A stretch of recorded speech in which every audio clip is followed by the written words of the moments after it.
Hello friend, आपका स्वागत है आपके ऑनलाइन शिक्षण यूट्यूब चैनल पर। दोस्तों, ठंड तो काफ़ी ज़्यादा है, काफ़ी ज़्यादा लग रही है भैया ठंड।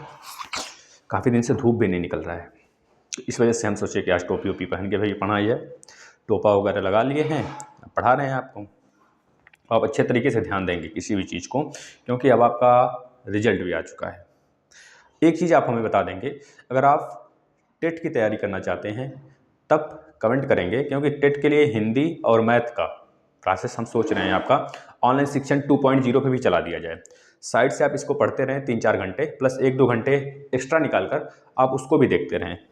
अगर आपकी होगी सहमति होगी तभी हम स्टार्ट करेंगे। अगर आप लोग देखेंगे तो जो लोग देखेंगे वो आज ही, जो लोग चाहते हैं टेट की क्लास स्टार्ट कर दिया जाए वो लोग आज ही ऑनलाइन शिक्षण 2.0 यूट्यूब पे सर्च करेंगे और वहाँ पे जाकर उसको सब्सक्राइब कर लेंगे, जिससे कि वहाँ पे काफ़ी ज़्यादा हिंदी के क्लास पड़े हुए हैं, आप उसे देखिए।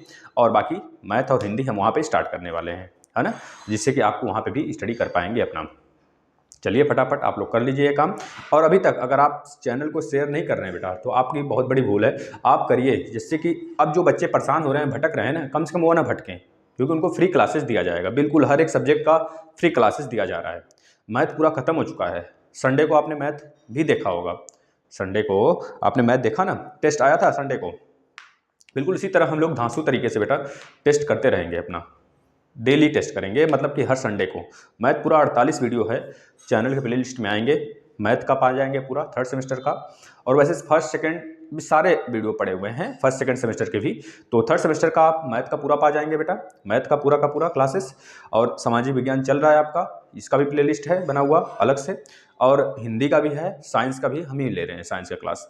और प्लस नीलम मैम जो है टेस्ट सीरीज आपकी स्टार्ट करने वाली है ना, कर दी भी हैं, आप देखिए उसे, टेस्ट वगैरह भी दीजिए अपना, बहुत ज़रूरी है। अगर आप इस तरह से धांसू तरीके से पढ़ेंगे ना, तो आप टेट भी क्वालिफाई करेंगे। और आके अगर आप अनेकों एग्जाम देना चाहते हैं ना, वहाँ पे भी आप किसी भी अपने कम्पिटिटिव को हरा सकते हैं, अगर इस तरह धांसू तरीके से पढ़ते रहे ऑनलाइन शिक्षण से तो।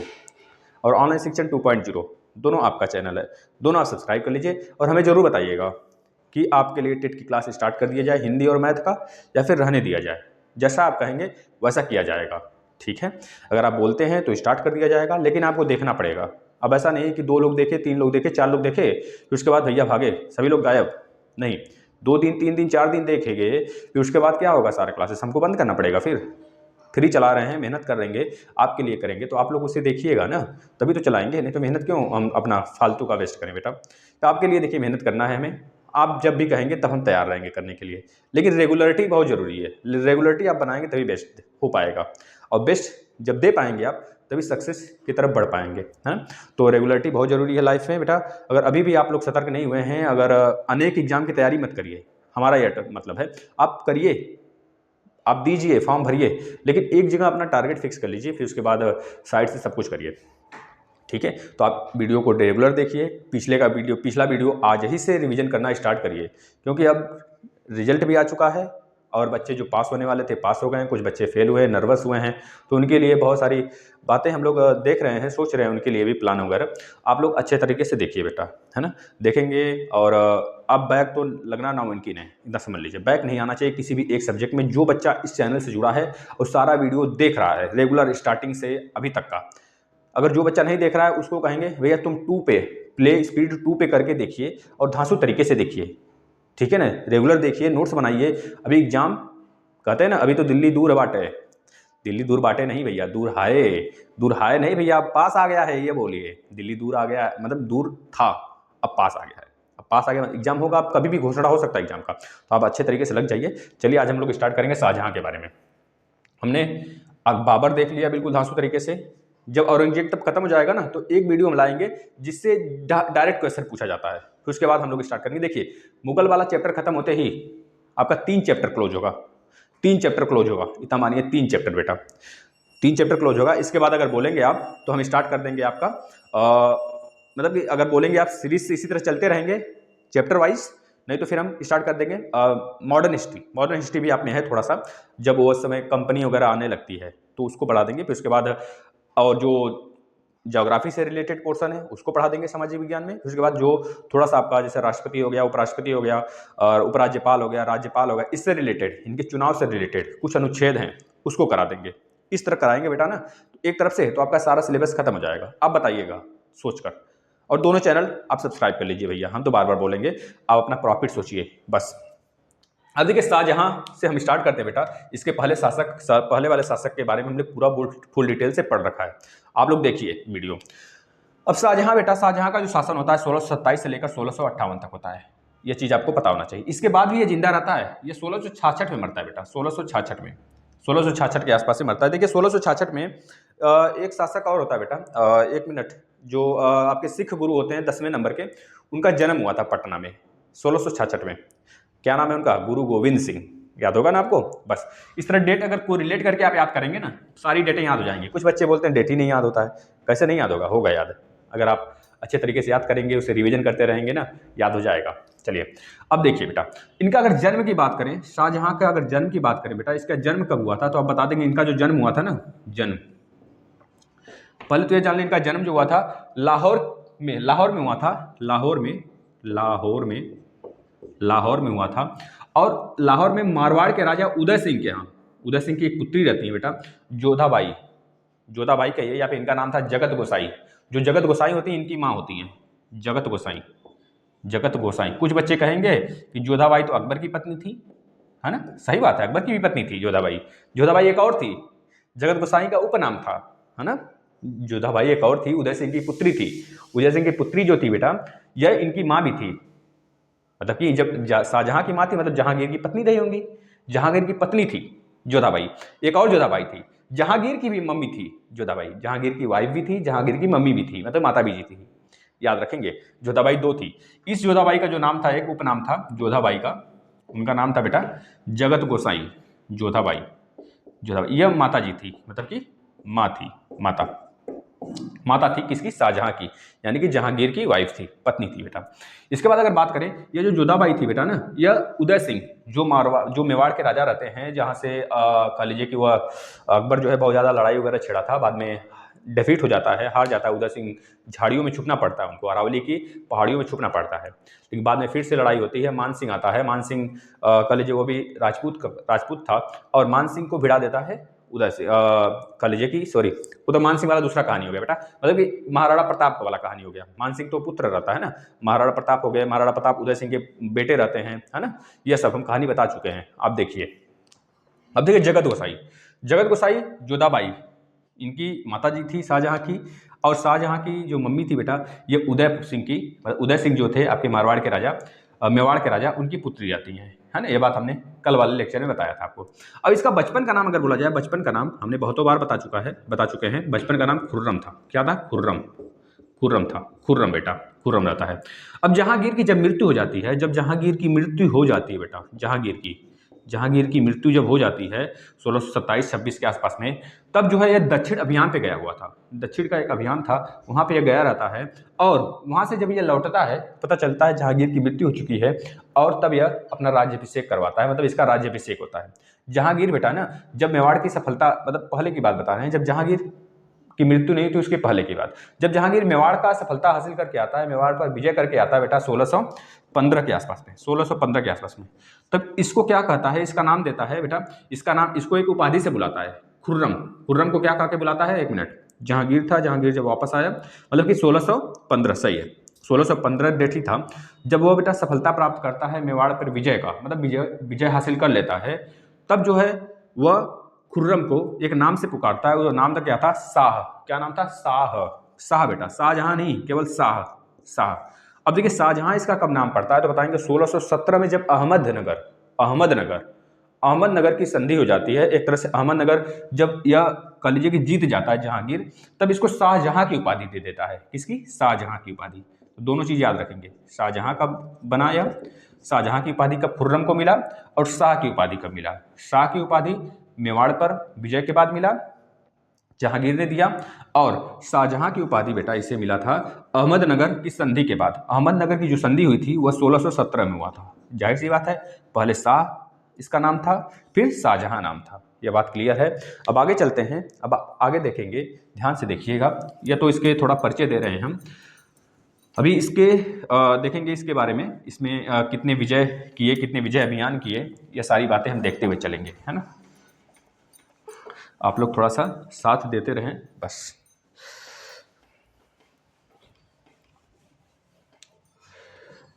अब देखिएगा हम कुछ यहाँ पे बताने जा रहे हैं आपको। अब देखिए 1612 में इसका विवाह होता है। 1612 में इसका, अब शादी भी करवा दें, अब इसका 1612 में इसकी शादी हो जाती है, इसका विवाह होता है। 1612 में इसका विवाह हो जाता है बेटा। 1612 में इसका विवाह होता है, किससे होता है तो बताएंगे आसफ खां के पुत्र, मतलब कि पुत्री अर्जुमंद खां बानो से होता है। किससे होता है? आसफ खां। यही आसफ खां, ये आसफ खां कौन थी बेटा? ये आसफ खां कौन था? आसफ खां वही था जो नूरजहां का भाई था। नूरजहां का भाई आसफ खां था, है ना। आसफ खां नूरजहां का भाई था बेटा, याद रखेंगे। ये बातें हमने कल भी बताया था आपको। देखिए कंफ्यूजन नहीं करेंगे आप, क्योंकि यहाँ से पूछा जाता है, बहुत बार पूछा गया है। भारमल का पुत्र कौन था? भगवान दास था। या फिर यह पूछा जाएगा भगवान दास का पुत्र पिता का नाम क्या था, तो बोलेंगे भगवान दास का जो पिता का नाम था भारमल था। यह पूछ लेगा भगवान दास के पुत्र का क्या नाम था, तो मान सिंह था। भगवान दास के पुत्री का क्या नाम था, बोलेंगे मानबाई था। मानबाई किसकी पत्नी थी, बोलेंगे जहांगीर की पत्नी थी। जहांगीर से कौन पुत्र हुआ था? मानबाई से, तो वही जो विद्रोह किया था। अब इसका आप आंसर देंगे, मानबाई से कौन सा पुत्र जन्म हुआ था? जहांगीर का। ठीक है ना, याद से इसका यह एक होमवर्क है आपके लिए इस क्लास का। अब देखिए बेटे आसफ खां जो है नूरजहां का भाई रहता है, और नूरजहां की भतीजी होती है अर्जुमंद बानो बेनो। क्या नाम रहता है? अर्जुमंद बानो बेगम। यही होती है वाइफ, यही होती है पत्नी किसकी? शाहजहां का बेटा। शाहजहां की पत्नी का अगर नाम पूछा जाता है तब बताएंगे अर्जुमंद बानो बेगम। यह चीजें आपको याद होना चाहिए, ठीक है। अब देखिए अर्जुमंद बानो बेगम को बेटा यह प्यार से मुमताज कह के बुलाता था। क्या? मुमताज कह के यह प्यार से बुलाता था। और इसी के नाम से आपको पता है लास्ट में जब इनका डेथ हो जाता है, क्योंकि आपको पता है पहले कहानी बता लेते हैं फिर उसके बाद चलते हैं, इसका डेथ वगैरह कराते हैं, सब सीरियल से चलता चलेगा, आप बिल्कुल चिंता ना करें। अब देखिए मुमताज के कुल 14 पुत्र थे, मतलब 14 पुत्र और पुत्रियां मिला के दोनों, मतलब बच्चे टोटल अगर बात करें 14 थे। इस 14 में बेटा 7 की डेथ हो जाती है, 7 जो है मर जाते हैं। अब जो 7 बचते हैं ना, उसमें 3 पुत्री होती है और 4 पुत्र होते हैं जो लास्ट में विद्रोह करते हैं। इसमें से एक औरंगजेब भी होता है और दारा सिको भी होता है। दारा सिको जो होता है बेटा वह शाहजहां का सबसे बड़ा पुत्र होता है ना। शाहजहां का सबसे बड़े पुत्र का अगर नाम पूछा जाए तो बोलेंगे दारा सिको, न कि औरंगजेब। कुछ बच्चे औरंगजेब का रट लगाए होते हैं और औरंगजेब टिक करके आते हैं, है ना, तो गलत हो जाता है ना, वहां पे गलती नहीं करनी हमें। तो क्या बताएंगे आप? उसके सबसे बड़े पुत्र का नाम क्या था बेटा? दारा सिको। देखिए अब इसके सारे बच्चों का नाम हम पहले कर लेते हैं, इसको छोड़िए। अब इसके 7 पुत्र, तो 7 बच्चे तो मर गए थे मुमताज के, लेकिन 7 बचे थे। जो 7 बचे थे उनका नाम देख लीजिए, सारे का नाम क्या था, सबका नाम देखिए बेटा। सबका नाम क्या था? पहले का नाम था जहां आरा ये लेडी मतलब लड़की थी, इनकी पुत्री थी जहां आरा। उसके बाद देखा जाए जहां आरा दारा सिको, ये सबसे बड़ा पुत्र रहता है दारा सिको। जो जहां आरा होता है बेटा ना, जहां आरा होती है, इसका जो जन्म होता है 1614 में, 1614 में होता है। 1614 में देखिए, एक साल भी गैप नहीं करेंगे ये लोग, मतलब कि इतना प्यार करता था कि इतने सारे बच्चे दे दिया, है ना। मुमताज को बहुत प्यार करता था बेटा। इसी वजह से आगे जाके ताजमहल बनवाता है 1632 में। 1653 में कंप्लीट होता है ना। 1653 में जब कंप्लीट होता है ना, तो उसका हड्डी वगैरह जो इतनी भी अस्थियां होती तब जाके वहाँ पे कर लीजिए, वहाँ पे दफनाता है ना। लेकिन बहुत प्यार करता था, आप सोच सकते हैं, हर साल, एक साल भी नहीं छोड़ता था अपनी पत्नी को, हर साल बच्चा देता था, है ना। मतलब बहुत ज़्यादा प्यार करता था। 1614 के बाद दारा सिको का जन्म होता है बेटा 1615 में होता है। 1615 में होता है। अगर आपसे पूछा जाता है बेटों में सबसे बड़ा, तब बताएंगे दारा सिको। अगर पूरे बच्चों में सबसे बड़ा पूछा जाता है ना, तब जहां आरा बताएंगे बेटा, है ना। जहां आरा सबसे बड़ी पुत्री रहती है किसकी? शाहजहां की। और सबसे बड़ा पुत्र कौन रहता है तो बताएंगे 1615 में जो पैदा हुआ था दारा सिको, है ना। इसी के लिए बाद में बवाल होता है, आप देखिए। इसके बाद शाह सुजा आता है। शाह सुजा आपने बहुतों बार नाम सुना होगा, शाह सुजा बेटा। शाह सुजा का जो जन्म होता है, 1615 में होता है, 1616 में होता है, 1616 में होता है। इसके बाद रोशन आरा आती है। रोशन आरा भी एक इसकी सिस्टर होती है बेटा, मतलब ये भी फीमेल है। इसका जो जन्म होता है 1617 में होता है। देखिए हर साल बैटिंग करेगा ये, हर साल ये बैटिंग करेगा अपने वाइफ के साथ, हर साल बैटिंग करेगा और हर साल छक्का मारता है। है ना। बीच बीच में थोड़ा सा आउट हो जाता है, जिससे कि 7 बच्चे निकल लेते हैं और 7 बच जाते हैं। तो बीच में देखते हैं, तभी तो कुछ गैप मिलेगा आपको अभी, जिससे पता चल जाएगा आपको कि हाँ बीच में ज़रूर आउट हुआ होगा, या तभी तो बच्चा वह चला गया। अब रोशन आरा के बाद बेटा आ जाता है औरंगजेब। औरंगजेब ये दूसरे नंबर का, तीसरे नंबर का रहता है, सबसे बड़ा पुत्र औरंगजेब। अगर केवल बेटे में बात करें तो ये तीसरे नंबर का होता है। औरंगजेब का जो जन्म हुआ था बेटा 1618 में हुआ था। कब हुआ था? 1618 में हुआ था। ये चीज़ आप याद रखेंगे। हम औरंगजेब वाले चैप्टर में पूरा अच्छे तरीके से केवल औरंगजेब के बारे में बात करेंगे, बहुत मजा आएगा। इसके बाद मुरादाबाद। मुराद क्या नाम होता है उसका? मुराद बख्श नाम रहता है। क्या नाम रहता है? मुराद बख्श। मुराद बख्श बेटा, मुराद बख्श ये आता है। इसका जो जन्म होता है देखिए 1624 में होता है, मतलब कि बीच में जरूर यह आउट हुआ होगा। 1618 से लेकर 1624 के बीच में आउट हुआ होगा, तभी तो सारे बच्चे निकल लिए साथ के साथ। ठीक है, इसके आप जोड़ने मत लगिएगा, इसके बीच में 7 साल का गैप है, ये सब नहीं जोड़ना है, ये सब नहीं पूछा जाता है, ये बकवास की बातें, मतलब बस मजे लेने के लिए बोल देते हैं, जिससे आपका जो स्ट्रेस है ना कम होता रहे। अब मुराद बख्श के बाद बेटा आ जाता है मोहन आरा।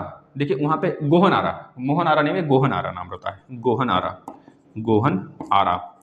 इसका जो जन्म होता है बेटा, इसका जो जन्म होता है, इसका जन्म कब होता है? 1631 में होता है। 1631 में ही तो निकल जाती हैं मुमताज, और 1631 में एक बच्चा देके जाती है इसे। क्या नाम होता है? गोहन आरा। याद रखेंगे बेटा। इतनी तो बातें रही इधर बच्चों की। ये बच्चे थे सब, आप काउंट कर लीजिए। बैटिंग वेटिंग कर चुका है, अब उतरेगा मैदान में। देखिए अब यहाँ पे इसको एक शोक का माहौल देखने को मिलेगा। इसकी जो वाइफ होती है मुमताज बेटा, इनका डेथ हो जाता है। किस कारण से हो जाता है इनका डेथ?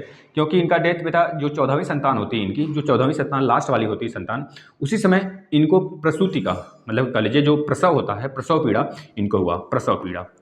प्रसव पीड़ा के बाद ये इतना ज़्यादा बीमार पड़ जाती हैं, और 1631 में इनका डेथ हो जाता है।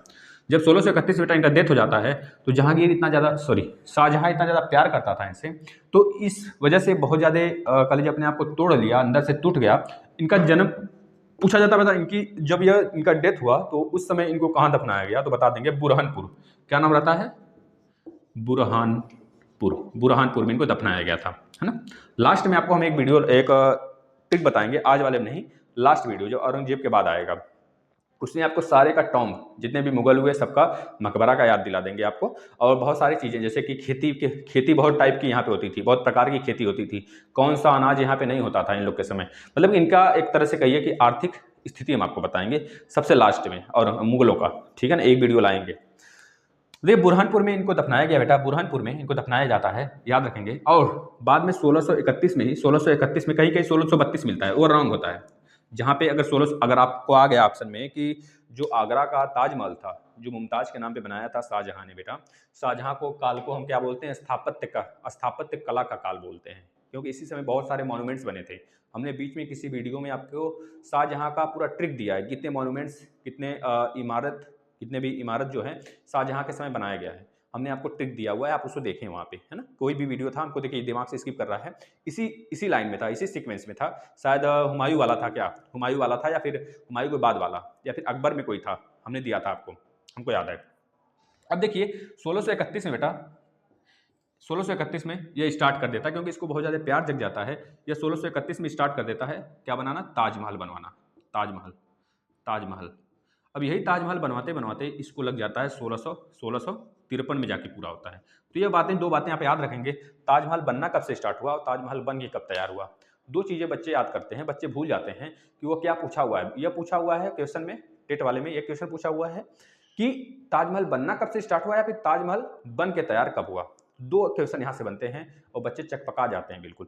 तो याद रखेंगे, बनकर तैयार हुआ था 1653 में और बनना स्टार्ट हुआ था 1631 में, जब प्रसव पीड़ा के कारण मुमताज का डेथ हुआ था। ये बात आप याद रखेंगे बेटा, है ना, क्योंकि दोनों क्वेश्चन अपने आप में बहुत अच्छे क्वेश्चन हैं, बच्चे चकपका जाते हैं इसमें। चकपकाना नहीं है, आप ऑनलाइन शिक्षण के स्टूडेंट हो, यह परिवार आपका है बेटा, आपको जो बताया जाता है बिल्कुल करेक्ट बताया जाता है, आप इसे सादर तरीके से, आदर तरीके से इसे क्या करें, ग्रहण करें।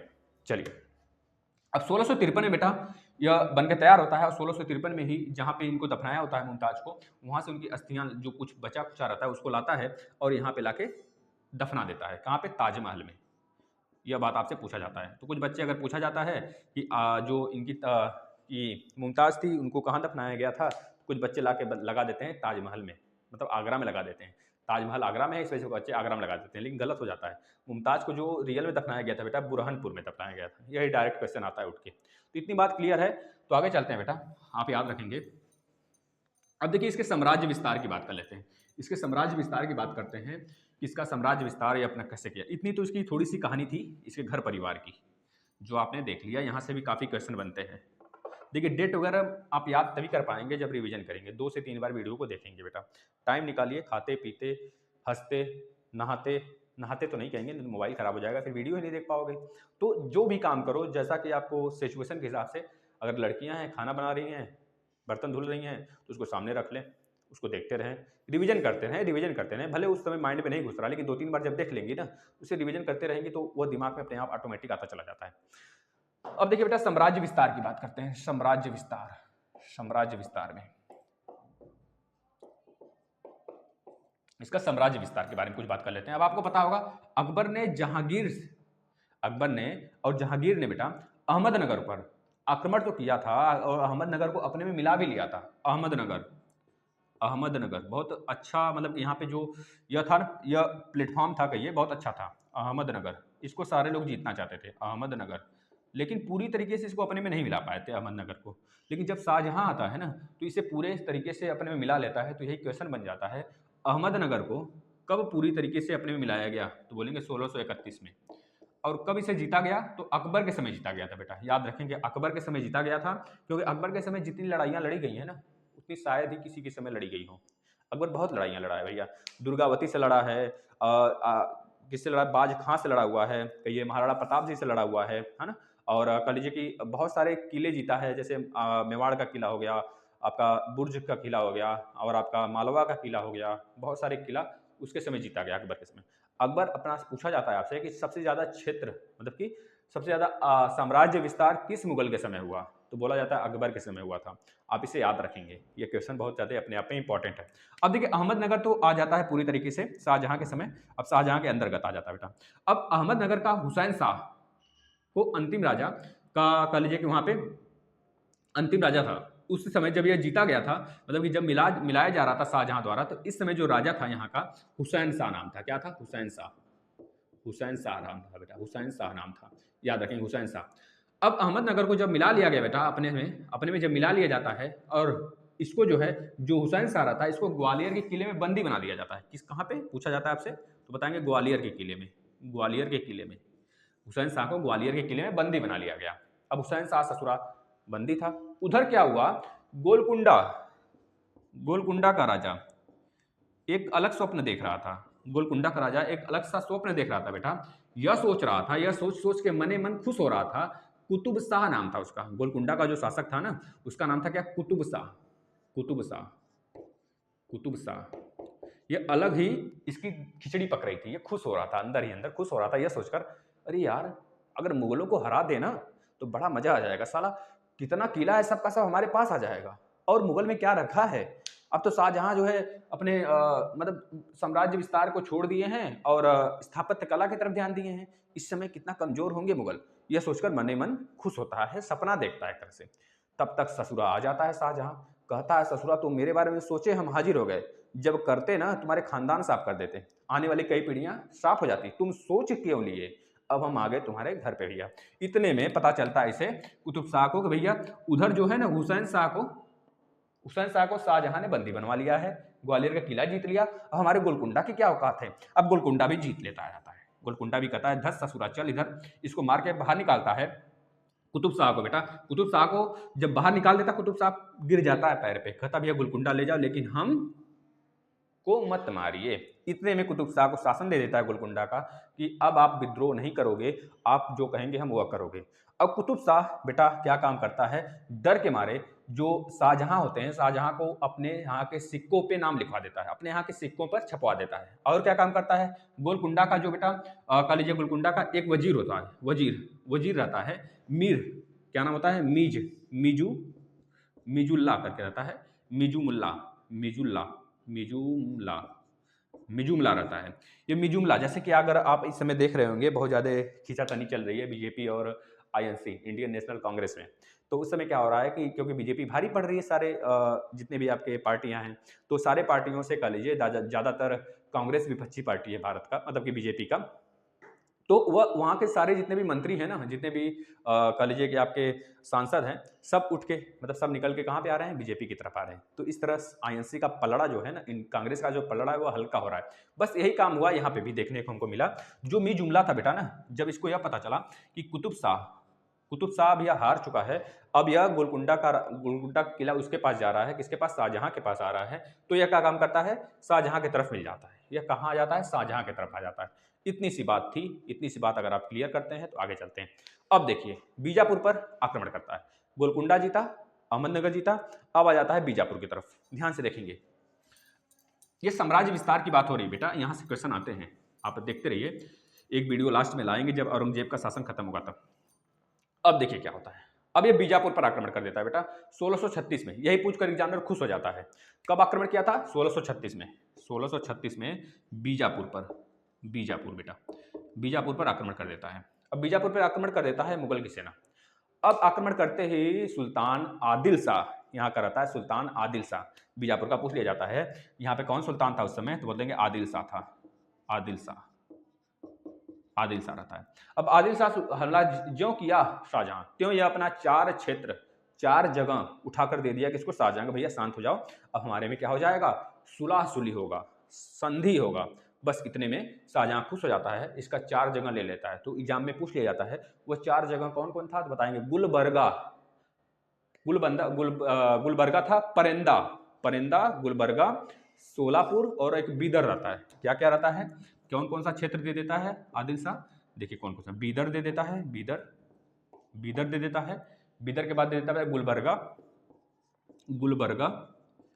पूछा जाता है बेटा ये सब आप लिखते चलिए, आपको आगे अनेकों एग्जाम आएंगे। आपका डीएलएड तो फोड़ के आओगे आप, देख लीजिए इस बार आपको डीएलएड में पता है आपका एग्जाम कब होने वाला है बेटा, क्योंकि पिछली बार पता नहीं था ना, इस वजह से हो सकता है आपने कम मार्क्स उठाए, 80 के ऊपर 90 के बीच में बहुत सारे बच्चे हैं। लेकिन इस बार आपको पता है, आपको यह पता है कि एग्जाम होगा अपने समय पर, क्योंकि पिछले साल पैंडेमिक के कारण, कोरोना के कारण, जिसके कारण बहुत सारे लोग परेशान हुए, क्योंकि एक महामारी थी। पैंडेमिक मतलब महामारी जो पूरे विश्व में फैल जाए, पैंडेमिक होता है ना, पैंडेमिक का मतलब यही होता है जो कि पूरे विश्व में एक ऐसी महामारी हो, फैल जाए। चाइना की वजह से हुआ था और चाइना अपने मजा ले रहा है ना।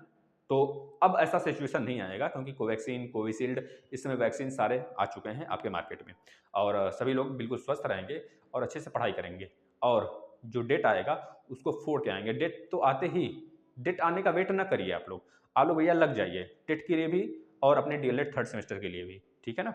अगर और एग्जाम है तो और एग्जाम के लिए भी कर सकते हैं। अब देखिए बीदर, गुलबर्गा, और था सोलापुर, एक रहता है आपका परेंदा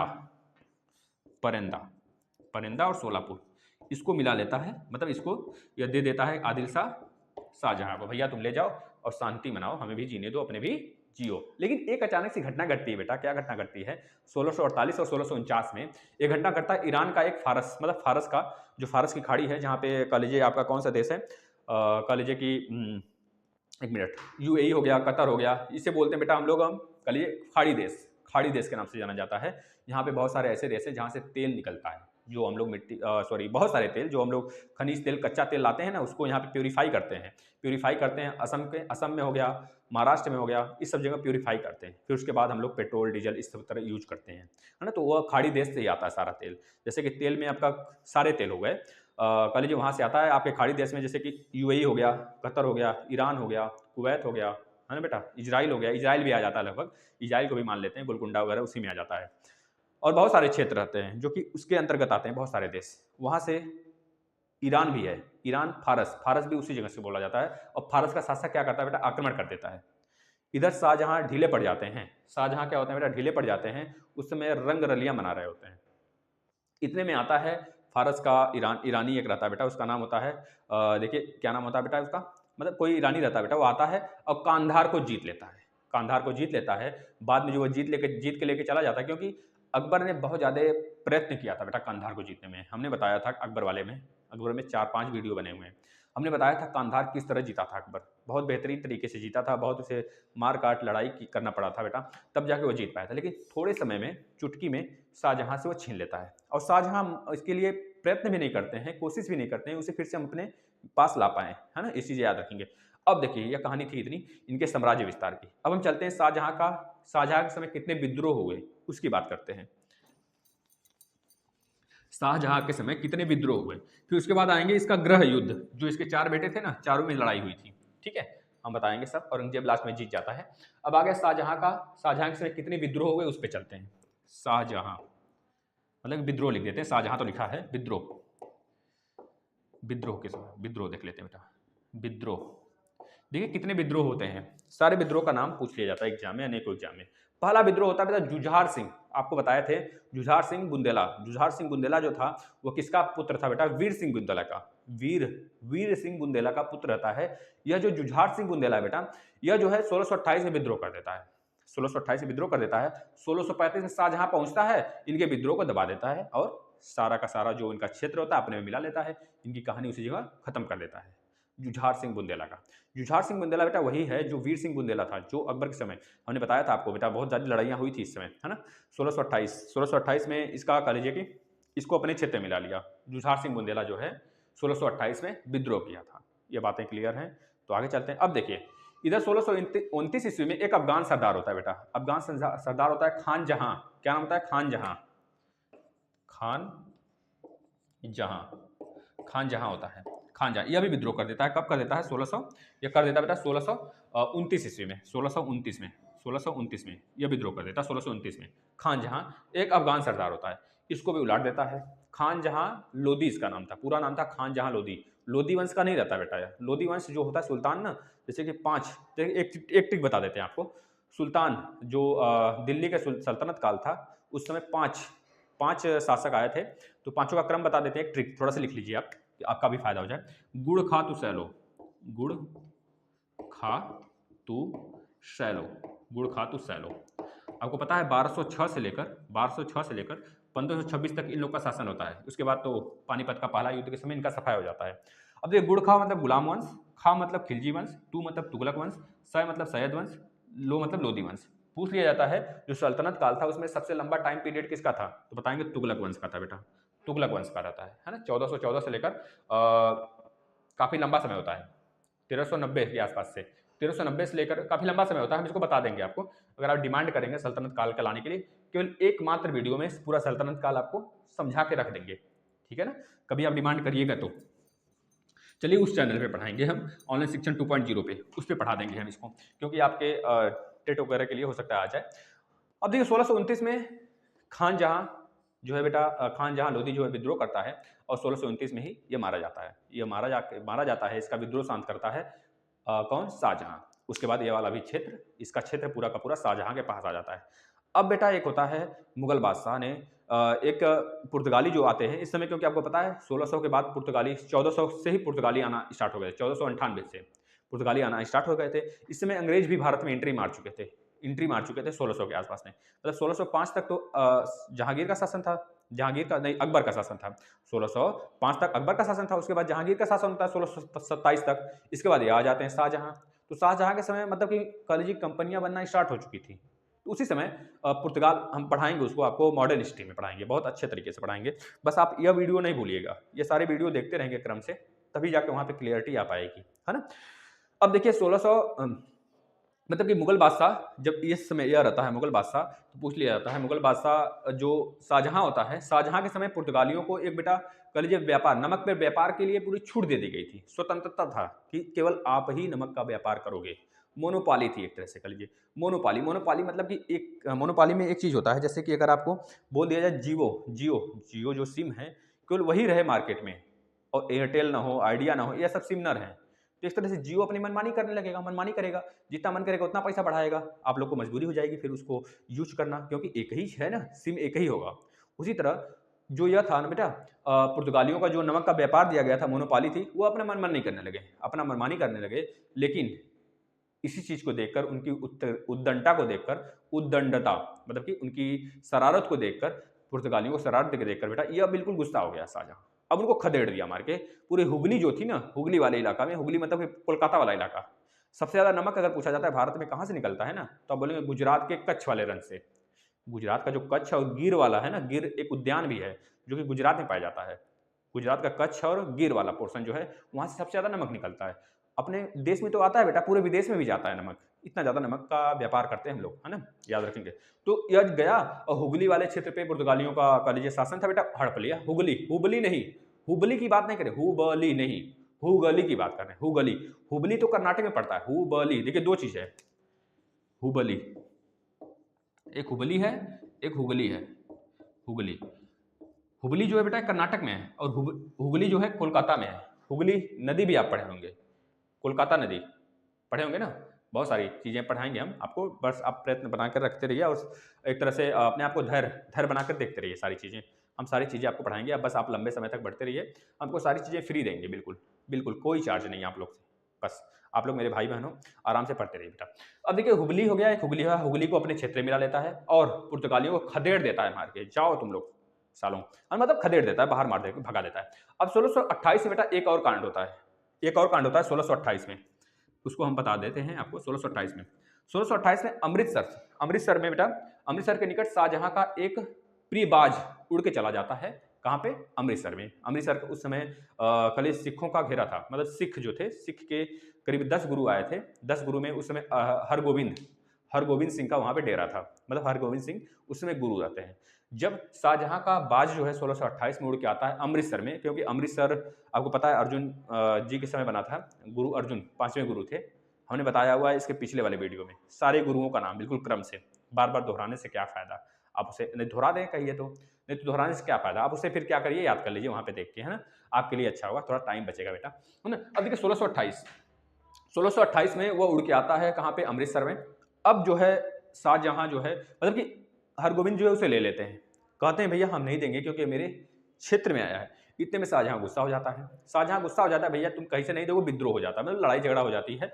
और आपको पता है उस समय सिख कमजोर नहीं थे कहिए, लेकिन सिखों के पास उतना ज्यादा पावर नहीं था, उतना ज्यादा कह लीजिए कि अस्त्र शस्त्र की व्यवस्था नहीं थी, उतनी ज्यादा सेना नहीं थी, इस वजह से हार का सामना देखना पड़ जाता था। अगर आपसे पूछ लिया जाए किस मुगल शासक के समय के बाद, किस मुगल शासक के समय के बाद जो है बेटा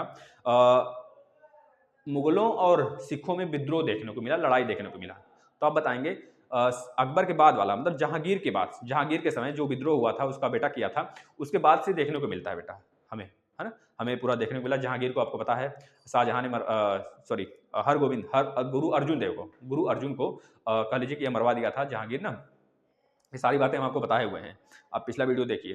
तो अकबर के समय तक, क्योंकि अकबर ने बीबी भानी को, जो आपके गुरु रामदास की कह लीजिए, गुरु रामदास की बेटा वाइफ रहती हैं, उनको 50 बीघा जमीन भी दिया था। तो अकबर के समय तक गुरुओं में, मतलब सिखों में और मुगलों में अच्छा व्यवहार था, अच्छा प्रेम से लोग रहते थे। लेकिन जहांगीर के बाद समय जो है थोड़ा सा बिगड़ने लगा दोनों लोग का, दोनों लोग में झड़प वगैरह होने लगा बात बात पर। तो ये बातें आप याद रखेंगे, कब से झड़प हो गया, मतलब कब से दोनों के बीच में थोड़ा सा हमको लड़ाई झगड़ा देखने को मिलने लगा, ये बात आप याद रखेंगे बेटा, है ना।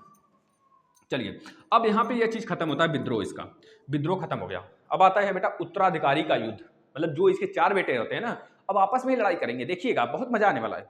उत्तराधिकारी मतलब गृह युद्ध छिड़ गया, उत्तराधिकारी, क्योंकि 4 बेटे थे, अब इसका तबीयत खराब हो जाता है एक दिन, जो होता है बेटा, अब इनके पुत्रों में एक उत्तराधिकारी के लिए युद्ध होता है, क्योंकि इसका जो तबीयत खराब हो जाता है बेटा, कब तबीयत खराब हो जाता है पूछा जाता है तो बताएंगे 1657 में। 1657 में शाहजहां का तबीयत खराब हो जाता है, बीमार पड़ जाता है। अब इसके 4 बेटे होते हैं, 1657 से लेकर 1658 तक गृह युद्ध होता है, गृह युद्ध 1657 से लेकर 1658 तक गृह युद्ध होता है बेटा, गृह युद्ध, जिसमें बहुत सारे, औरंगजेब जीतता है लास्ट में, हम बताते हैं। इसके 4 बेटे होते हैं, कौन कौन होते हैं बताएंगे आप? अभी हमने नाम बताया था बेटा, शाहजहां के 4 बेटे होते हैं ना, देखिए 4 बेटे, हम सबका नाम लिख देते हैं यहाँ पे क्योंकि हमको सबकी जरूरत पड़ेगी। पहला दारा सिको, ये सबसे बड़ा पुत्र होता है, पुत्र की बात कर रहे हैं बेटा, मतलब बेटे में बात कर रहे हैं, सबसे बड़ा, सारे पुत्र पुत्रियों में सबसे बड़ा तो आपकी जहां आरा रहती हैं, जहां आरा। अब इसका साथ देती हैं जहां आरा, इसकी सिस्टर जहां आरा देती हैं, याद रखेंगे, ये चीज पूछा जाता है। इसके बाद जो दूसरे नंबर का पुत्र होता है बेटा, दूसरे नंबर का पुत्र जो रहता है मुराद, मतलब दूसरे नंबर का नहीं, कह लीजिए जो मुराद होता है इसका, शाहजहां का बेटा, उसका जो साथ देती हैं गोहन आरा, मुराद का साथ देती हैं गोहन आरा, याद रखेंगे। इसके बाद जो तीसरे नंबर का रहता है औरंगजेब का साथ देती हैं, औरंगजेब का जो साथ देती है बेटा, औरंगजेब का जो साथ देते हैं उनका नाम क्या रहता है? रोशन आरा। क्या रहता है? रोशन आरा, रोशन आरा। और एक चौथा बच जाता है अकेले ससुरा, उसका साथ कोई नहीं देता है, लास्ट में मारा जाता है। अभी शाह सुजा नाम होता है इसका, शाह सुजा, यह अकेले होता है, इसका साथ कोई बहन नहीं देती है। शाह सुजा, शाह सुजा नाम होता है बेटा इसका, शाह सुजा। मतलब इसका अभी सुझा दिया जाएगा, पिछवाड़ा मार के, औरंगजेब मार के इसका मतलब सुझा देगा। अच्छे तरीके से देखिए। अब बेटा इतनी बातें हो गई आपकी काम की, जो आप याद रखेंगे। रोशन आरा औरंगजेब का साथ देती हैं, मुराद का साथ गोहन आरा देती हैं, और दारा सिकोह का साथ जहां आरा देती हैं। ये सबसे सिस्टर होती हैं, सबकी सिस्टर हैं, ये सातों भाई बहन है बेटा। अब इन्हीं लोग में विद्रोह हो जाता है, क्योंकि शाहजहां जब बेटा, क्योंकि आपको पता है जो सबसे बड़ा पुत्र रहता है दारा सिकोह, क्योंकि घर में एक होता है ना कि कोई भी बात हो तो बड़े पुत्र की बातें माना जाता है, या फिर कह लीजिए कि बड़े पुत्र को सारी चीज़ें, यह तो नहीं होना चाहिए, जो उस लायक हो उसको पदवी देना चाहिए, चाहे वो बड़ा हो चाहे छोटा हो। और वैसे तो माँ बाप दो आंख नहीं करते हैं, सबको बराबर बराबर चीज़ें होनी चाहिए, क्योंकि अभी भी एक तरह से एक कह लीजिए कि एक रूल अभी आया है, क्योंकि लड़कियों को भी पिताजी के प्रॉपर्टी में हिस्सा मिलना चाहिए, इस तरह का एक रूल आया है। अब वो अगर लड़की लेना नहीं चाहेगी, पहली बात है, क्योंकि उसको खुद जहाँ पे हो जाएगी ना, खुद वो संतुष्ट होगी बेटा। अब वो जब हमारे हिस्से मिलेगी तो मतलब भाई के हिस्से मिलेगी, तो उसकी जब वहाँ पे जाएगी, उसकी जो ननद होगी वह भी उसके पति के हिस्से मिलेंगी। इसे समझ रहे हैं कि नहीं? मतलब कि तब भी कोई दिक्कत नहीं होने वाला है। वैसे भी हम लोग अपने बहन को कहते हैं भैया जो मांगना है सब ले जाओ, तुम्हारा ही सब कुछ है। लेकिन ये बात की बात है बेटा, है ना? ये चीजें होनी चाहिए, सबका अधिकार होना चाहिए पिता के प्रॉपर्टी पर, चाहे वो पुत्र हो चाहे पुत्री हो। उसी तरह यहाँ पे जब विद्रोह हो जाता है तो सबका जो है, सबका साथ उसकी बहन देती है, और दारा सिकोह को वह उत्तराधिकारी के लिए चुन लेता है। जो शाहजहां होता है बेटा, वो बोलता है कि दारा सिकोह मेरा सबसे बड़ा पुत्र है, इसको उत्तराधिकारी दे दिया जाता है। अब देखिए एक काम होता है, क्योंकि जब यह उत्तराधिकारी बनता है, इससे पहले 4 क्षेत्र डिवाइड होते हैं। यह पूरब है, यह उत्तर है, यह उत्तर है बेटा, यह दक्षिण है, और यह पूरब है, और यह पश्चिम है। सारे जगह जगह अलग अलग। जैसे यहाँ पे दारा सिकोह अपना शासन कर रहा था, दारा सिकोह, क्योंकि इसको एक तरह से उत्तराधिकारी का पदवी दे दिया गया था। अब इसके पास शाही सेना थी। शाही सेना मतलब कि जो राजा शाहजहां की सेना थी, उसकी सेना इसके पास थी। और इधर जो पूरब की तरफ था बेटा, पूरब की तरफ जो शासन कर रहा था, उसका नाम क्या था? कर दिए, उसका नाम क्या था बता देंगे आप? शाह सुजा। क्या नाम था? शाह सुजा, शाह सुजा, शाह सुजा नाम होता है। और दक्षिण की तरफ औरंगजेब होता है, औरंगजेब शासन करता रहता है। और यहाँ पे बेटा एक रहता है लास्ट में मुराद, मुराद यहाँ पे शासन करता रहता है। अब देखिए, अब दारा सिकोह, शाहजहां, यह शाहजहां जो है, सॉरी शाह सुजा जो है बेटा, ये अपना स्वतंत्रता घोषित कर देता है, स्वतंत्र। और यह भी स्वतंत्र घोषित कर देता है, स्वतंत्रता यह भी घोषित कर देता है कि हम दारा सिकोह के क्षेत्र में नहीं, हम अपना स्वतंत्र राज्य लेके रहेंगे। दारा सिकोह अगर इनको उत्तराधिकारी बनाया गया तो अपने क्षेत्र को संभाले, हमारी तरफ ना आए, या फिर हमसे युद्ध करें तब जीतें, या फिर हार जाएंगे तो हम उनका ले लेंगे, अगर वो जीत जाएंगे तो हमारा क्षेत्र ले लेंगे। लेकिन औरंगजेब चाल चलता है बेटा। औरंगजेब कैसा चाल चलता है अभी हम बता रहे हैं आपको। इतनी चीजें आप नोट कर लीजिए, फिर हम इसको इरेज कर लें। पहले औरंगजेब के दिमाग में पूरा का पूरा क्षेत्र था, क्योंकि औरंगजेब बेटा एक अलग विचार का था, तभी तो लास्ट में राजा बनता है, तभी तो लास्ट में राजा बनता है, क्योंकि उस लायक था। अब ये पहला युद्ध होता है शाह शुजा के खिलाफ। शाह शुजा के खिलाफ दारा सिकोह छेड़ देते हैं पहला युद्ध। उस युद्ध का नाम होता है बेटा सुलेमान का, कह लीजिए एक मिनट, उस युद्ध का क्या नाम होता है बता दीजिए आप, तो बोलेंगे उसे बोला जाता था, मतलब कि उसका नाम क्या था बेटा? बहादुर का युद्ध, बहादुरपुर का युद्ध। जो दारा सिकोह था शाह शुजा के खिलाफ लड़ाई छेड़ देता है। अब इसमें क्या होता है? शाह शुजा हार जाता है, दारा सिकोह जीत जाते हैं। इस युद्ध का नाम था क्या? बहादुरपुर का युद्ध। इसका नाम होता है बहादुरपुर का युद्ध। जो दारा सिकोह के शाही सेना थी बेटा, शाही सेना का जो कह लीजिए हेड था, जो कह लीजिए अध्यक्षता कर रहा था, वह सुलेमान सिकोह था, और एक और जय सिंह था, जय सिंह सुलेमान सिकोह, इसके सेना की नेतृत्व कर रहे थे दारा सिकोह के। अब इसकी सेना हार जाती है, यहाँ पे शाह शुजा हार जाता है। अब ये पूरा क्षेत्र जो है पूरब का इसके पास आ जाता है, दारा सिकोह का। अब दारा सिकोह का दूसरा अभियान जो होता है बेटा, किसके खिलाफ होगा? मुराद के खिलाफ होगा, मुराद के खिलाफ। इससे पहले औरंगजेब जो है मुराद से जाके मिल जाता है, मुराद से जाके मिल जाता है, इसकी सेना मिल जाती है। अब देखिए यहाँ पे उस युद्ध का क्या नाम होता है? जब दोनों सेना मिल जाती हैं, उस युद्ध का नाम होता है बेटा, बता देंगे आप। उस युद्ध का जो नाम होता है, जब दोनों सेना मिल जाती हैं, उस युद्ध का नाम होता है धर्मत का युद्ध। किसका नाम होता है? इसका नाम क्या होता है? धर्मत, धर्मत लिख लीजिए, धर्मत का युद्ध, धर्मत का युद्ध। अब इसकी दोनों सेना जब मिल जाती हैं तो इसको हरा देती हैं, डिफीट कर देती हैं। इधर ये भी हार चुका है, इधर ये भी हार जाता है, दोनों लोग हार गए। अब यह दोनों सेना मिल गई, अब यह दोनों सेना मिल गई बेटा। अब मुराद और औरंगजेब वाला जगह बचा। अभी औरंगजेब खेल खेलेगा, देखिएगा आप। अब क्या होता है बेटा, फिर एक महीने बाद, एक आध 2 महीने बाद जो सामूगढ़ का युद्ध होता है। अब सामूगढ़ का युद्ध होगा। सामूगढ़ का युद्ध किसके खिलाफ होता है तो बताएंगे आप कि अब इन दोनों के साथ, इसके साथ और इसके साथ, मतलब मुराद औरंगजेब एक बार तो हरा चुके थे दारा सिकों को, फिर दोनों मिल जाते हैं, फिर दोनों मिलते हैं बेटा। अब दोनों इस तरह मिलते हैं कि अब क्या होता है, दारा सिकों को हार का सामना देखना पड़ता है। अब दोनों मिलकर एक तरफ, दारा सिकों एक तरफ, मतलब शाही सेना हार जाती है। इस युद्ध का नाम होता है बेटा, इस युद्ध का नाम होता है सामूगढ़ का युद्ध। क्या होता है, सामूगढ़ का, सामूगढ़, सामूगढ़ का युद्ध, याद रखेंगे, सामूगढ़ का युद्ध।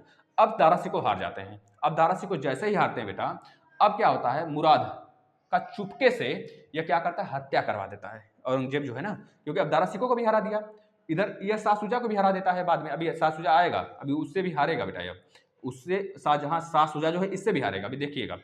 अब क्या होगा, औरंगजेब जो है यहाँ पे तो शासन कर लिया, क्योंकि इसको भी उड़ा देता है।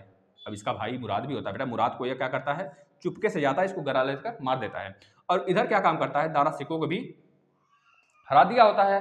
अब इसको तो हरा देता है, अब ये शांत बैठा रहता है, तब तक ये आ जाते हैं शाह शुजा। अब शाह शुजा आते हैं औरंगजेब की तरफ बेटा। अब औरंगजेब क्या काम करता है, इनको तो मारता है दौड़ा दौड़ा कर। इस युद्ध का नाम होता है, आप ले लेंगे, खजुआ का युद्ध। क्या नाम होता है, खजुआ का युद्ध। जब शाह शुजा आते हैं इससे लड़ाई करने, तो इस युद्ध को बोलते हैं खजुआ का युद्ध। खजुआ, देखिए सारा नाम आप याद करते चले बेटा, खजुआ का युद्ध 2-3 बार याद करेंगे ना, सारी चीजें अपने आप याद हो जाएंगी। खजुआ का युद्ध। अब खजुआ के युद्ध में शाह शुजा हारता है, औरंगजेब जीत जाता है। अब इस बार शाह शुजा को इसी जगह खत्म कर दिया जाता है। शाह शुजा भी खत्म हो गए बेटा, अब मुराद भी खत्म हो गया। अब बचा अकेला दारा सिकों। दारा सिकों का अभी मृत्यु थोड़े हुआ था, वो तो हार रहा था ना। अब आता है भैया दारा सिकों फिर 1659 में, 1659 में आता है ससुरा। इस बार क्या होता है बेटा, इसको राजद्रोह के आरोप में हराते भी हैं औरंगजेब, और इसे घोड़े पर बैठाकर विधर्मी घोषित कर राजद्रोह के आरोप में इसे घोड़े पर बैठाकर, इसको मृत्यु मतलब मारकर, इसे घोड़े पर बैठाकर काली को लिपोत कर इसके मुंह पर पूरे राज्य में घुमाया जाता है, जिससे कि सबको यह पता चल सके कि औरंगजेब कितना बलशाली है। रियल में बेटा यह काफ़ी ज़्यादा बलशाली रहता है, क्योंकि लास्ट में जब आपको पता होगा, जब कंपनी बसाई जाती थी इनकी, मुगलों सॉरी अंग्रेजों की, तो यह चाहता ना औरंगजेब, तो उसी जगह सबको खदेड़ देता। एक बार धमकी भी दे दिया था, सब सन्न बन्न रह गए थे। जो आपका क्लाइव रहता है, क्लाइव बंगाल का गवर्नर होता है, उसको ये सन्न बन्न कर दिए थे, बिल्कुल बिल्कुल शांत कर दिया था। इतना ज़्यादा मतलब कि हड़का दिया था, कह लीजिए कि डरा दिया था। बाद में जाने के लिए भी बोल देता, लेकिन वह रिक्वेस्ट करता है तो थोड़ी सी क्षेत्र दे दिया जाता है। वही होता है ना, थोड़ी सी क्षेत्र देने का मतलब हो गया कि पूरा का पूरा अपना शासन करने लगे 1764 वगैरह के बाद से, है ना। आपको पता होना चाहिए सारी चीजें। अब देखिए, अब बेटा शाहजहां को, अब इतनी चीजें हो गया, अब तो सारे भाइयों को हरा दिया औरंगजेब। अब चला शाहजहां की तरफ। शाहजहां बीमार थे बेचारे, शाहजहां बीमार थे। अब उनको क्या काम करता है, गद्दी, क्योंकि अभी तो दारा सिकों को वह उपाधि दिया हुआ था, है ना, मतलब पूरा क्षेत्र अपना जो है उत्तराधिकारी बना दिया था दारा सिकों को। लेकिन पता चला इधर दारा सिकों भैया उलट चुके हैं, इनको खत्म कर दिया गया। दारा सिकों भी गए, और आपके कह लीजिए कि जो आपका दारा सिकों भी गए, इसके बाद आपका मुराद भी गया, शाह शुजा भी गया। ये तीनों भाई खत्म। उधर तीनों बहनें भी कुछ हुआ होगा उनका, उनको उनके बारे में नहीं पूछा जाता है आपसे, उनको छोड़ दीजिए। अब देखिए बेटा, अब क्या होता है, अब चला जाता है शाहजहां के पास, सॉरी जहांगीर के पास जाता है। जहांगीर का तबीयत खराब हो चला होता है, जहांगीर की तबीयत खराब होती है। अब इनको उठाता है, अब इनको उठा के या बंदी बना लेता है बेटा, और बंदी बना के पता है कहाँ पे डाल देता है, जबरदस्ती बेटा इसको उठाता है और आगरा के बुर्ज में, आगरा के बुर्ज में, जहां पे अपना न्याय का जंजीर लगवाया था। याद आ रहा है कुछ, यमुना के तट से लेकर एक सोने की छड़ी बनाकर सोने की कड़ी बनवाया था, सिक्कड़ बनवाया था, उसने 50 घंटी लगवाया था न्याय के लिए, यही लगवाया था जहांगीर ने। ये बातें हमने कल बताया था आपको। तो इसको आगरा के बुर्ज में, आगरा के बुर्ज में बेटा इसको कैद कर देता है, और उसी जगह ये बेचारे 8 साल तक तड़पते हैं। और 8 साल के बाद, 8 साल के बाद बेटा ये उनकी देहांत हो जाती है। उस समय जब ये तड़प रहे होते हैं, तो इनका जो सहारा देती है जहां आरा, इनकी पुत्री होती है जहां आरा बेटा, जहां आरा इनकी बेटी होती हैं, सबसे बड़ी बेटी होती है कह लीजिए, और सबसे सारे पुत्रों में सबसे बड़े पुत्र भी होते हैं। मतलब पुत्र का मतलब क्या, बच्चों में सारे बच्चों में सबसे बड़ी, जो सबसे बड़ा जो बच्चा होता है कौन होता है इसका, जहां आरा। जहां आरा कहा जाता है, अपराध लगाया जाता है कि जहां आरा को यह अपना वाइफ भी बनाया था। इस तरह के आरोप भी इसके ऊपर लगाए जाते हैं कि अपनी बेटी को यह एक तरह से वाइफ भी बनाया था। तो जहांगीर का जो साथ देती हैं, जहां आरा देती हैं, और यह 8 साल के बाद इसकी मृत्यु हो जाती है उसी जेल में। और पूरा का पूरा शासन किसके हाथ में आ जाता है? औरंगजेब के हाथ में आ जाता है। ये चीज़ें आपको पता होना चाहिए। अब देखिए बेटा, शाहजहाँ तो भी शाहजहाँ निकल जाता है, शाहजहाँ का भी डेथ हो जाता है 1666 में। अब सॉरी, शाहजहाँ का रहे, जहांगीर का 1666 में डेथ हो जाता है। 1666 में डेथ हो जाता है इसकी, आप याद रखेंगे, है ना? हाँ ठीक है। इसके बाद अब बचा औरंगजेब। औरंगजेब शासन करना स्टार्ट करता है। अब इसके समय थोड़ी सी कुछ चीज़ें और होती हैं शाहजहाँ के समय, उसके बारे में देख लेते हैं। जहांगीर भी चल दी है। अब देखिए, क्योंकि हम शाहजहाँ के बारे में पढ़ें, शाहजहाँ के बारे में सारा चीज़ें खत्म होनी चाहिए। इसके बाद औरंगजेब आ जाएगा शाहजहाँ के बाद। अब देखिए, शाहजहाँ के समय 1636 में सिजदा एवं पाओस, कुछ कह लीजिए कि हम सांस्कृतिक से रिलेटेड बात कर लेते हैं। संस्कृति से रिलेटेड यहाँ पे क्या हुआ था, क्या नहीं हुआ था, मतलब किस चीज़ों को यह बैन कर दिया था, कुछ चीज़ों को लागू कर दिया था, ये सारी बातें थोड़ा सा कर लेते हैं। तो शाहजहाँ जो है बेटा 1636 में, शाहजहाँ जो है 1636 में, क्योंकि इसका शासन स्टार्ट हो गया था 1627 से 1658 के बीच में, तो उसी के बीच में 1636 पड़ा। 1636 में बेटा सिजदा एवं पाओस प्रथा एक रहता है। इसके बारे में हम चर्चा करेंगे लास्ट में, जब औरंगजेब वाला पढ़ा देंगे फिर तब पूरी संस्कृति का एक वीडियो लाएंगे, है ना? उसके ऊपर सांस्कृतिक का, जो मुगल के सांस्कृतिक क्या था, कैसे मतलब कैसे इनका पतन हो गया, ये सारी बातें हम बताएंगे। अब देखिए, सिजदा और एक पता, सिजदा और पाओस, सिजदा और पाओस प्रथा को इन्होंने खत्म कर दिया। खत्म कर कर चाहार, क्या नाम था?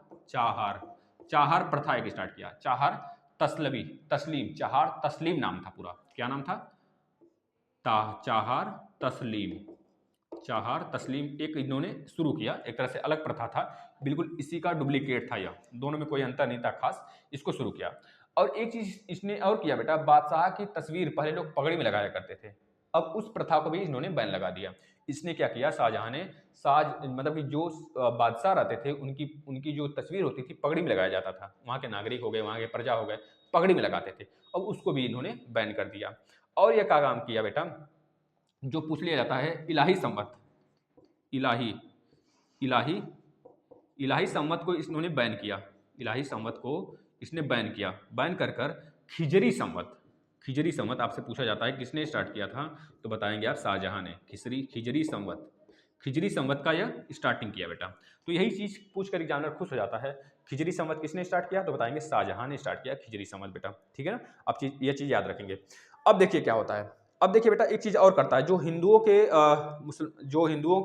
हिंदुओं जो टीका लगाते थे बेटा अपने सर पे, उसमें कुछ यह खैर बंद नहीं करवाया। जैसे कि जो राजपूत थे उनका टीका लगाना एक शान था, है ना? टीका लगवाना, मूछें रखना, ठीक है, बाल बड़े बड़े रखना, और कह लीजिए किवाड़ रखना। किवाड़ तो खैर सिखों का एक तरह से उस समय कह लीजिए ताज था, एक तरह से किवाड़ रखना उनका ताज है। आज भी उनको एक तरह से आज़ादी मिली हुई है आर्टिकल नंबर 19 के थ्रू, कि आप किवाड़ रख सकते हो, है ना?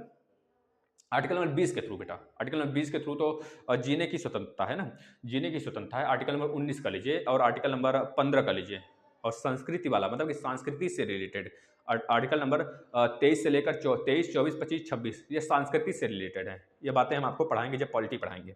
अब देख खिजरी संवत पूछ लिया जाता है किसने स्टार्ट किया, तो बताएंगे शाहजहां ने स्टार्ट किया बेटा। और इन्होंने हिंदुओं के जो उस समय क्या होता था, हिंदू कभी कह लीजिए मुसलमान को रख देते थे, छोटे बच्चे को, मतलब जो कह लीजिए गरीब रहते थे मुसलमानों में, उसे हिंदू राजा जो होते थे बेटा क्या अपना नौकर बना के रख लेते थे। तो उसको यह बैन कर दिया कि कोई भी हिंदू हमारे शासन के समय वह क्या करेगा, मुसलमान को अपने गुलाम के तौर पे नहीं रखेगा।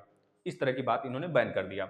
अब गो हत्या बेटा एक तरह से कह लीजिए बैन हो गया था अकबर के समय, लेकिन इन्होंने अकबर के समय बैन हो गया था, इसने फिर से चालू कर दिया, गो हत्या पूरी तरीके से चालू कर दिया बेटा। और तीर्थकर जो हिंदुओं के लिए लगाया जाता था, उसको अकबर ने बैन लगाया था। तीर्थकर को आपने सुना होगा, हमने बताया था आपको, तीर्थकर हो गया, जजिया कर हो गया, इस सबको बैन लगाया था अकबर ने। लेकिन यह क्या काम किया, फिर से स्टार्ट कर दिया तीर्थकर।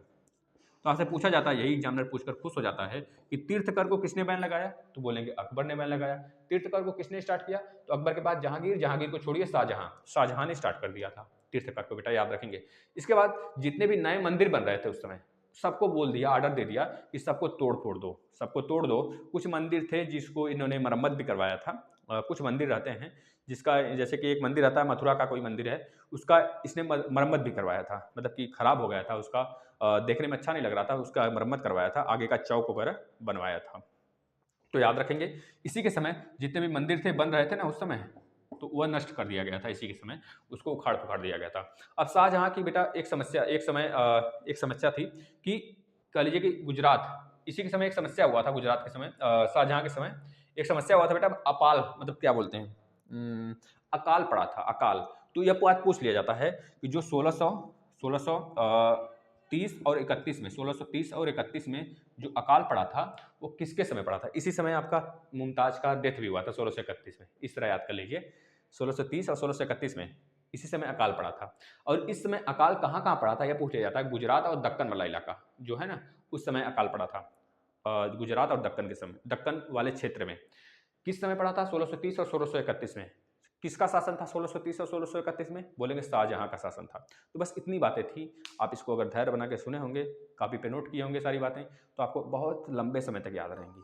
आपके पास वीडियो पड़ा है, बिल्कुल फ्री है, 1 रुपये नहीं लिया जाता है किसी से बेटा, क्योंकि हम लोग का एक तरह से लक्ष्य है कि जितने भी वीडियोज़ हैं, जितने भी बच्चे खरीदते हैं अलग जगह से कोर्स वगैरह ना, परचेज ना करें। बस आप लोग एक काम किया करिए, ज़्यादा से ज़्यादा शेयर करिए और अपने फ्रेंड को, अपने दोस्त को, कलीग को बताइए यहाँ पे सारी चीज़ें फ्री पढ़ाई जा रही हैं।